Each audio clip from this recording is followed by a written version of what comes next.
All right, the second part of this mutual fund chapter, we're going to talk a little bit about some a little bit different types of mutual funds that aren't quite as popular. Certainly one isn't popular. The other, quite frankly, isn't even a mutual fund. And then we'll talk about the different types of mutual funds. So there are things that are referred to as unit investment trusts. And these are pools of securities. It's normally a bond portfolio, but it doesn't have to be a bond portfolio. They're not actively managed. Essentially, somebody creates a portfolio and it exists, and people buy in and out of this. They're very rare now. There aren't that many out there. But again, just to mention, there are things called unit investment trusts. A real estate investment trust is kind of self-defining, right? It invests in real estate. So it's a closed-end investment company that invests in mortgages and other types of investment, real estate investments, provides some high dividends with some capital appreciation. And then there's different types, right? You can buy property or equity REITs that invest more in commercial real estate. You can buy mortgage REITs that invest in the mortgages of more like homes, etc. And of course, you can buy hybrids that invest in both those things.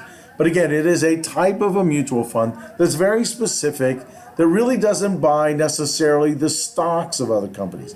It actually could be investing in assets, etc.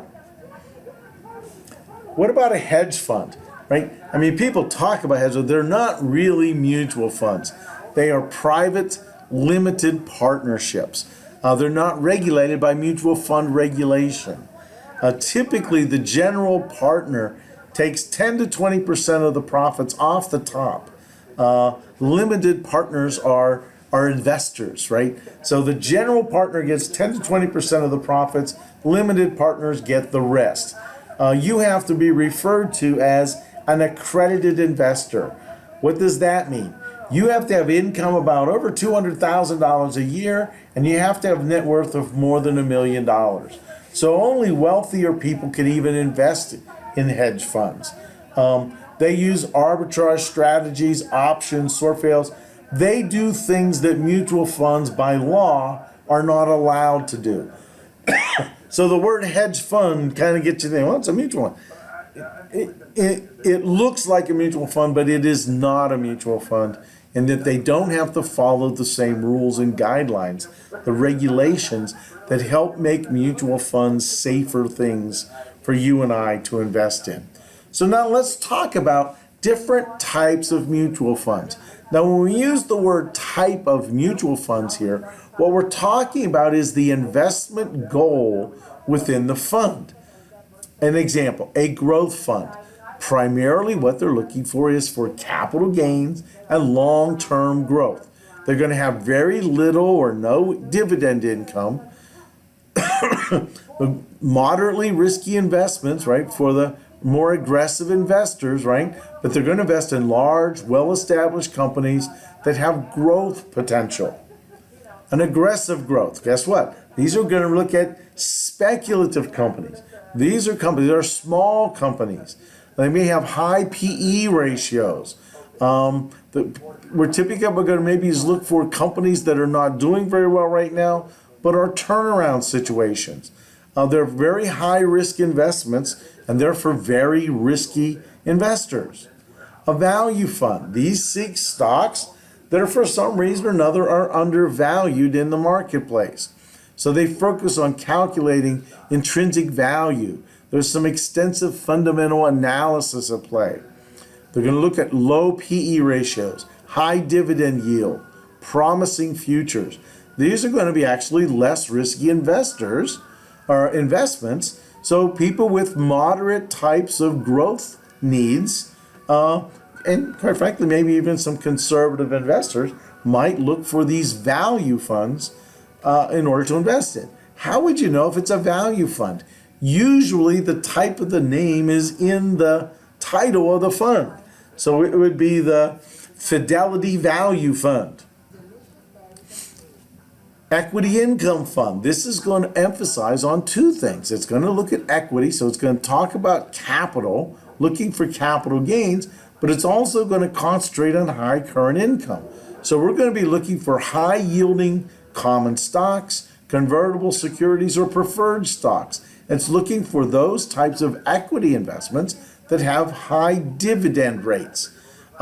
Typically, these are going to be bigger, better run companies. They're going to have less price volatility. So these are also going to be on the equity end, going to be lower risk kinds of investments for people who are looking for moderate types of growth. A balanced fund is going to split its income or its investments between bonds and stocks. So typically they have 30 to 40% of their investments in fixed income. So what does this do?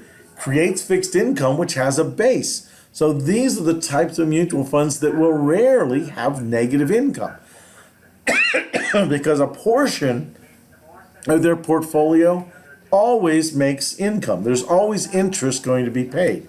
So again, these could be, again, lower kinds of risk investments that investors can look for that might have moderate growth needs. Growth and income, again, a very similar kind of things. But again, these are going to really look more at growth. They're going to concentrate on growth, but they're also going to try to find those funds that particularly have some high income. So we're looking for growth opportunities that for one reason or another are also paying higher income. So this could be bonds or fixed income securities, typically more on the common stock side. Bond funds. You can find all kinds of bond funds. These are actually much more liquid than individual bonds. They're going to be higher in diversification content. Bond funds automatically reinvest interest. So interest is going to be reinvested every single month. So there's going to be some price volatility when interest rates change. But in general, these are going to be lower risk investments if you're looking for steady cash flow and you're looking for bonds and how to invest your money in the bond market. All different kinds of bonds, government bonds, mortgage-backed bonds, right? These invest in things like Ginnie Mae bonds. You can find high-grade corporate bonds. So these are all going to be triple B rated or better. High-yield corporate bonds. These are what we're going to refer to as junk yields. So these are a little bit riskier. They're looking at lower-rated corporate bonds. Convertible bonds, bonds that could be converted into common stock when the time is right. So these bonds are actually going to work like bonds, but they're also going to have some common stock features go along with them. We can go on and on. Municipal bonds. These are invest in tax-exempt securities issued by states and political subdivisions.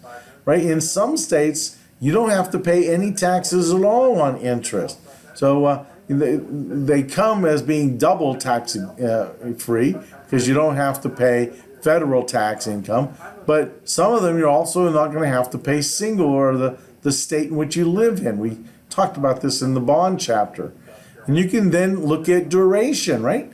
You want to find bonds that have longer terms of life are going to typically have longer durations. Shorter terms of life are going to have shorter durations. Money market funds, again, it's a type of an investment, and what they invest in are securities that have less than 90 days of life. So interest rates are going to move up and down with the market rates. It's going to be very close. Typically, these trade at a constant net asset value of $1. So it's $1 per share. Now, it just doesn't change all that much. So money market funds can come from general purpose types of investments. There could be some government securities, again, only T-bills. You can find some tax-exempt money market funds. So again, these are very short-term, very low-risk investments. Maybe a place to store an emergency fund or cash that you might need in the next year or two. You place it here because that's a place that has the least amount of risk.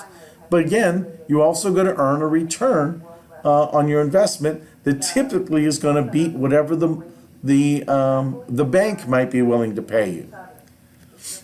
We have index funds. These are funds that typically, again, try to follow a specific market index. The objective is to match, not beat the index. So a strategy here, you want to buy and hold, gives you the best kinds of tax advantages, right? You're not going to pay that much in capital gains until you ultimately sell the fund. The operating costs of these are usually pretty low because there's no turnover. They buy these, it's a buy and hold kind of a strategy, so they don't trade much, so the taxes that you ultimately pay as an investor are just much lower. So there's the first look, if you will, at the different types of mutual funds. We're going to continue with this when we get to the next part.